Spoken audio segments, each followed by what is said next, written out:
എല്ലാവരും എന്നും ഓർത്തിരിക്കുന്ന മധുരതരമായ സാമീപ്യത്തിന്റെ ഉടമയായിരുന്നു ജമാൽ സാഹിബ് എന്ന് മുസ്ലിം ലീഗ് സംസ്ഥാന പ്രസിഡന്റ് പാണക്കാട് സാദിഖ് അലി ശിഹാബ് തങ്ങൾ. വയനാട് ജില്ലാ മുസ്ലിം ലീഗ് ബത്തേരിയിൽ സംഘടിപ്പിച്ച ജമാൽ സാഹിബ് അനുസ്മരണം ഉദ്ഘാടനം ചെയ്യുകയായിരുന്നു അദ്ദേഹം. അനാഥരെ സംരക്ഷിക്കുന്ന കാര്യത്തിൽ നബിയുടെ പാതയാണ് സാഹിബ് പിന്തുടർന്നതെന്നും ശിഹാബ് തങ്ങൾ പറഞ്ഞു.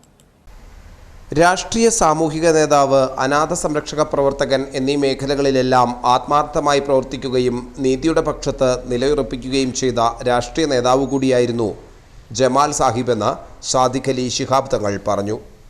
അനാഥ സംരക്ഷണ കാര്യത്തിൽ നബിചര്യയാണ് അദ്ദേഹം നടപ്പാക്കിയത്. സനാതനത്വബോധം ഉണ്ടാക്കുന്ന തരത്തിലാണ് അനാഥ സംരക്ഷണത്തെ കൈകാര്യം ചെയ്തത്.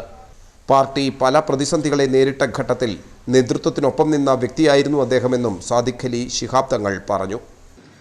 അതായത് ജമാൽ സാഹിബിനെ സംബന്ധിച്ചിടത്തോളം അദ്ദേഹം ഒരു പഞ്ചസാര പോലെയാണ്. ഒരു ഗ്ലാസ്സിൽ ആ പഞ്ചസാര ഇട്ടെല്ലാം മധുരമാവുകയും ആ മധുരം മറ്റുള്ളവരെ കുടിപ്പിക്കുകയും ചെയ്തുകൊണ്ട് മധുരതരമായ ഒരു സാമീപ്യത്തിൻ്റെ ഉടമയായിരുന്നു നമുക്ക് പ്രിയങ്കരനായ ജമാൽ സാഹിബ് എന്നുള്ളത്. ടൗൺ ഹാളിൽ സംഘടിപ്പിച്ച അനുസ്മരണ ചടങ്ങിൽ ജില്ലാ പ്രസിഡന്റ് കെ അഹമ്മദ് അധ്യക്ഷനായി.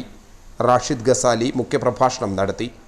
സമസ്ത ജില്ലാ പ്രസിഡന്റ് ടി ഹംസ മുസ്ലിയാർ, സുൽത്താൻ ബത്തേരി രൂപത അധ്യക്ഷൻ ഡോക്ടർ ജോസഫ് മാർ തോമസ്, അരിമണൽ പരോക്ഷമാർഗ വിജ്ഞാന കേന്ദ്രം അധ്യക്ഷൻ ശ്രീ ആത്മദാസ് യമി, നഗരസഭാ chairman K Ramesh, Meenangadi panchayat president Vinayan തുടങ്ങി നിരവധി ആളുകൾ ചടങ്ങിൽ സംസാരിച്ചു.